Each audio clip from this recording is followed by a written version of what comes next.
ஒரு பன்னுக்கு ஜிஎஸ்டி கிடையாது. பன்னுக்குள்ளே ஒரு க்ரீம் வச்சுட்டு அதுக்கு 18% ஆயிடுச்சு. கஸ்டமர் என்ன சொல்கிறாரு, நீ க்ரீமையும் ஜாமையும் கொண்டா நானே வச்சுக்கிறேன், கடை நடத்த முடியல, கம்ப்யூட்டர் திணறுது மேடம். இனிப்புக்கும் காரத்துக்கும் வேறு வேறு ஜிஎஸ்டி உள்ளது. பன்னுக்கு வரி இல்லை, ஆனால் அதில் தடவும் பட்டருக்கும் ஜாமுக்கும் 18% ஜிஎஸ்டி உள்ளது. இதனால் கம்ப்யூட்டரே திணறுகிறது என வாழைப்பழத்தில் ஊசியை வைத்து ஏற்றுவதைப் போல ஜிஎஸ்டி வரி விதிப்பு முறை தொழில் முனைவோருக்கு எந்த அளவுக்கு பெரும் சுமையாகவும் குழப்பத்தையும் ஏற்படுத்துகிறது என்பதை கோவையில் நடைபெற்ற தொழில் முனைவோர் ஆலோசனை கூட்டத்தில் நகைச்சுவையோடு பட்டவர்த்தனப்படுத்தியிருந்தார் அன்னபூர்ணா உணவக உரிமையாளர். ஒரு பன்னுக்கு ஜிஎஸ்டி கிடையாது. பன்னுக்குள்ள ஒரு க்ரீம் வச்சுட்டு அதுக்கு 18% ஆயிடுச்சு. கஸ்டமர் என்ன சொல்றாரு, நீ க்ரீமையும் ஜாமையும் கொண்டா நானே வச்சுக்கிறேன், கடை நடத்த முடியல.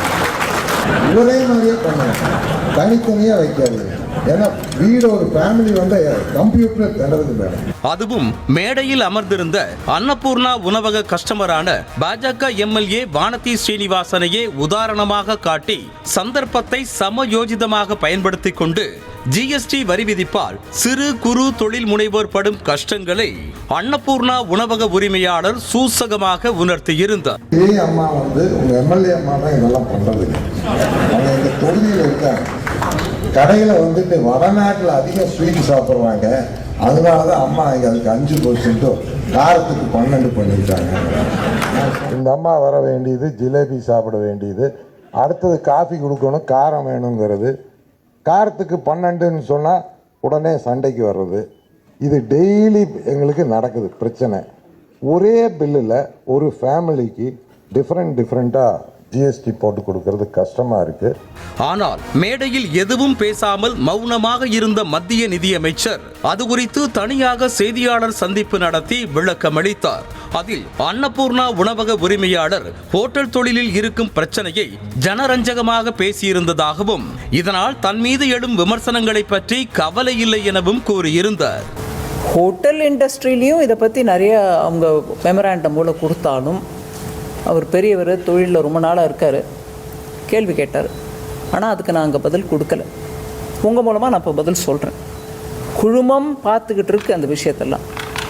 ஜனரஞ்சகமாக பேசுகிறதுனால ஜிஎஸ்டிக்கு பரம விரோதமாக இருக்கக்கூடிய மக்களுக்கு அது ரொம்ப ஆதாயமாக கிடைக்கும். ஆனால் அன்னபூர்ணா உணவக உரிமையாளர் முன்வைத்த பிரச்சனைகளை பிரதானப்படுத்தி பார்ப்பதற்கு பதிலாக தன்னையே ஒருவர் எதிர்த்து கேள்வி கேட்டுவிட்டார் என்ற கோபம்தான் நிர்மலா சீதாராமனின் செய்தியாளர் சந்திப்பில் வெளிப்பட்டது. பார்த்தீங்களா, ஊருக மாமியை கேள்வி கேட்டாரு, அதுவும் என்ன சிரிக்கிறாங்க எல்லாரும். அந்த அம்மாவுக்கு விஷயம் தெரியுமா? நான் யாரோட காமெண்ட்டுக்கும் கவலைப்படுறது இல்லை. இந்த நிலையில் அன்னபூர்ணா உணவக நிர்வாக இயக்குனர் ஸ்ரீனிவாசன் நிதியமைச்சர் நிர்மலா சீதாராமனை சந்தித்ததாக ஒரு வீடியோ வெளியானது. இந்த சந்திப்பில் நிர்மலா சீதாராமன், வானதி ஸ்ரீனிவாசன் மற்றும் அன்னபூர்ணா ஸ்ரீனிவாசன் மட்டும் உள்ளனர். அப்போது தனது பேச்சுக்கு ஸ்ரீனிவாசன் எழுந்து நின்று நிர்மலா சீதாராமனிடம் மன்னிப்பு கேட்பது தெள்ள தெளிவாக பதிவாகியிருந்தது.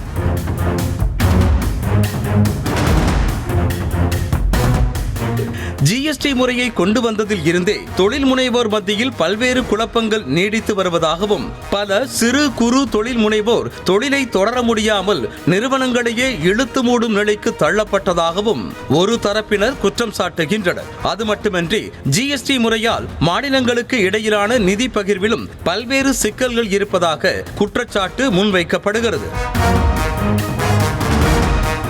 அன்னபூர்ணா உணவக உரிமையாளர் முன்வைத்த அத்தனை பிரச்சனைகளும் அனைத்து தொழில் முனைவோர்களுக்கான மனக்குமுறலாகவே இருந்தது.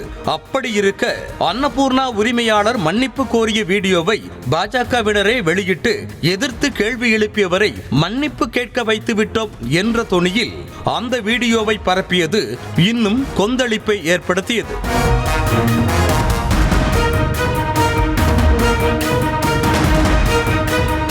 கோடீஸ்வர நண்பர்களுக்கு சிவப்பு கம்பளம் விரிக்கும் மத்திய அரசு, அதுவே பேரழிவை தரும் ஜிஎஸ்டி முறையை எளிமைப்படுத்த கோரிக்கையை முன்வைக்கும் சிறு வணிகர்களை மட்டும் அவமதிப்பதா என ராகுல் காந்தியும் தமிழர்களின் சுயமரியாதையை சீண்டாமல் இருக்க வேண்டும் என திமுக எம்பி கனிமொழியும் கண்டன குரல்களை எழுப்பியிருக்கின்றனர். இதற்கிடையே மத்திய அமைச்சர் நிர்மலா சீதாராமனிடம் அன்னபூர்ணா உணவக உரிமையாளர் மன்னிப்பு கேட்ட வீடியோவை வெளியிட்டதற்காக தமிழ்நாடு பாஜக தலைவர் அண்ணாமலை தமிழ்நாடு பாஜக சார்பாக மன்னிப்பு கேட்டுக் கொண்டிருக்கிறார். மேலும் நிர்மலா சீதாராமனிடம் கேள்வி எழுப்பியது சங்கடத்தை ஏற்படுத்தியதாக அவராகத்தான் முன்வந்து மன்னிப்பு கேட்டதாகவும் இதில் எந்த நிபந்தனைக்கும் உட்படுத்தவில்லை எனவும் வானதி ஸ்ரீனிவாசன் விளக்கம் அளித்திருக்கிறார். செய்திகளை உடனுக்குடனும் துல்லியமாகவும் தெரிந்து கொள்ள சப்ஸ்கிரைப் பண்ணுங்க.